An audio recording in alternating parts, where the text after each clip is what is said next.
Xenoblade Chronicles 3 Future Redeemed. Oh boy, what a journey it has been. I just beat that DLC story after 30 hours, and let me just say, my mind is blown. Like, I'm feeling so many emotions of happiness, sadness, confusion, I don't know.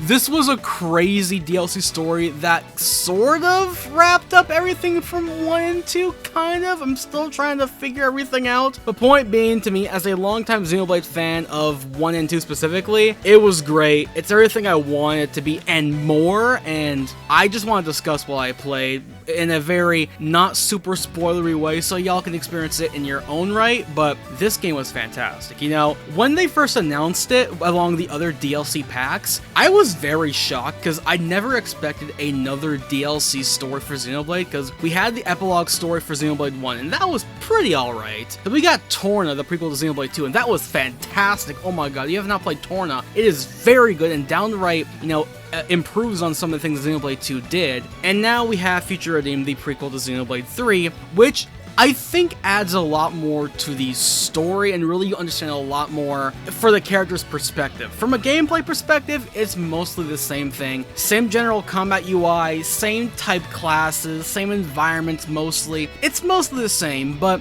the few little changes that they do add for the characters give us a few different things that I will get into in a little bit, but overall it does make the game, the experience from Xenoblade 3 a lot better in comparison. And as a fan of Xenoblade 3, which considered to be is my favorite game of all time, yeah, no, it really made the game a lot better in retrospective.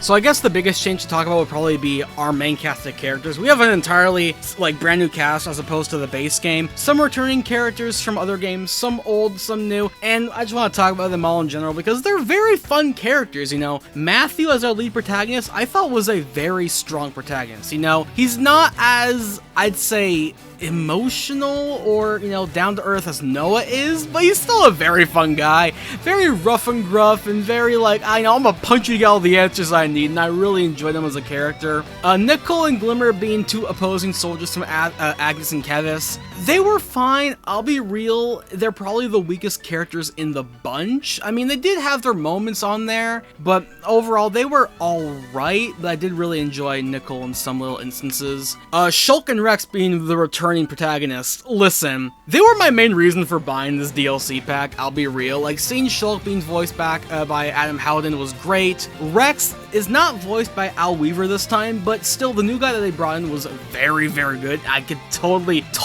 see, you know, this is actually Rex. So I really enjoyed seeing both these guys back, and how they, you know, aid the story in their own way is very, very delightful. And then you got A. As a character, A is so interesting because, essentially speaking, she is part of a core crystal, but like the core crystal of Ontos, which is Alvis if you played Xenoblade 2, but is the part that traveled with Shulk in Xenoblade 1?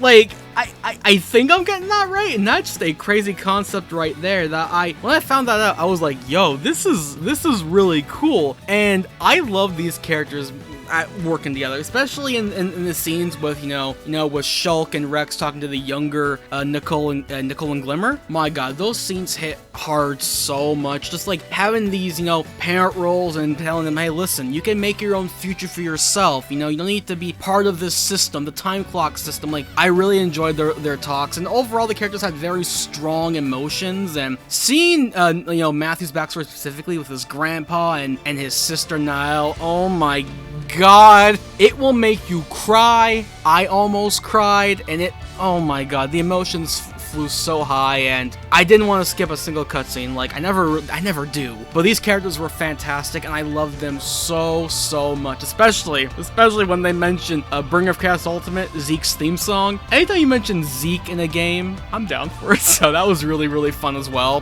The environments, spectacular. I feel like the game looks a tad better than the 3 base game, not a lot mind you, but in areas that make it so much more enjoyable. Like I think the water fighting is a lot better in this. You know, areas like the Black Mountains look super sublime, and the starting area, the Vermilion Woods, I think is what it's called. The way you see, you know, the greens and the reds and of the autumn leaves and all the, you know, the waterfalls and the trunks of the trees. Oh my god, when we spawned there, I'm like, yo, this is so pretty. It makes me just want to like have that on in like an art background.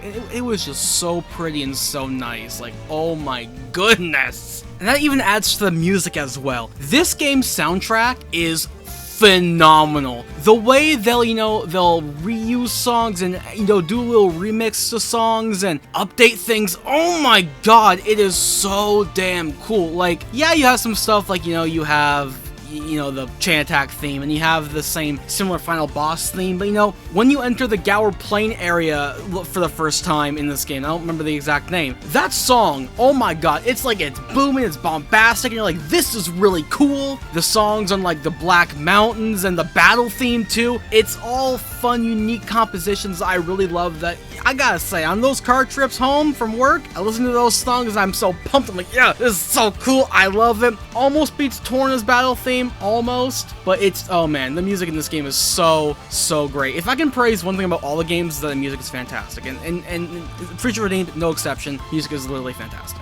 The exploration in this game too is also very well done. Even though the maps are a lot smaller than the base game, the way you need to explore to find, you know, your gem crafting kits or your affinity things or other weapons or whatever, yeah, it might be a bit tedious for some people because you gotta be like, oh, I gotta find gems to actually use them. Like, what? Well, this is kind of dumb. But no, I feel like, you know, for it being, you know, reward you find in the overworld, or even a reward for after you beat a unique monster, I think is a fun little thing. It adds a little challenge and adds a little treasure hunting go thing, and me personally, I don't mind it. I love being rewarded after a fun little boss battle. It's really cool, really fun. It makes it feel like you are progressing in the game, and that's what I love about RPGs like this. I love the exploration, and plus you got to see some fun things like when you discover certain locations are, you know, maybe fused of 1 and 2 locations or brand new things altogether, you might find something really cool and creative. And let me tell you, this game doesn't disappoint on the fun little callbacks. I will say, the things I've explored in this game were downright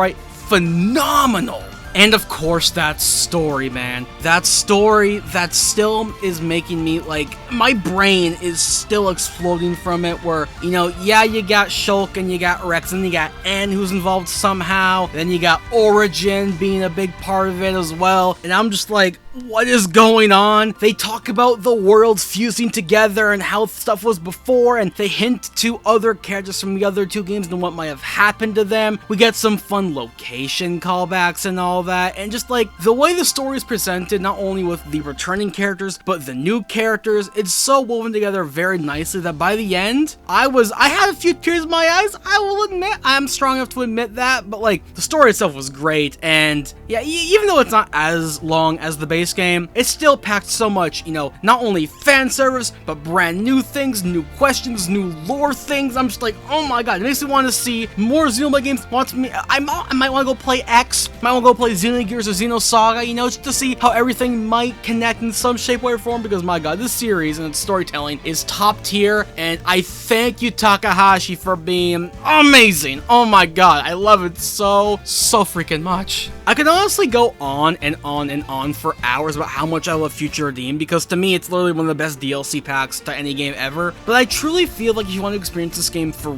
real, play it yourself. I don't want to be responsible for, you know, one person being spoiled from this fantastic franchise. So play Future Redeemed, play Xenoblade 3, play the whole franchise for that matter. It's a great series and one of the best RPGs of all time. And like, I'm sure you'll love it. Like me personally, I love it. I've praised it so much as it is, from a gameplay level to a story level to a music level to literally an every level. Like, it is so refreshing. I love it. I hope they make more of them. That's my hope. I hope Takahashi sees it and like, yeah, we can make a Xenoblade 4. Maybe they'll remake X, maybe Xenogears or Saga. I don't know. I'm fully in it to the end. I love this franchise, and yeah, this wasn't really the biggest review on it, but I just want to give my little impressions on it, and while it's still fresh in there, and you know, talk about some fun little things. So there you go. That's Future Redeemed. Great story, great characters. I love it to bits. Please play it, and if you excuse me, I gotta go cry in the corner for like 20 minutes because that story. Oh god.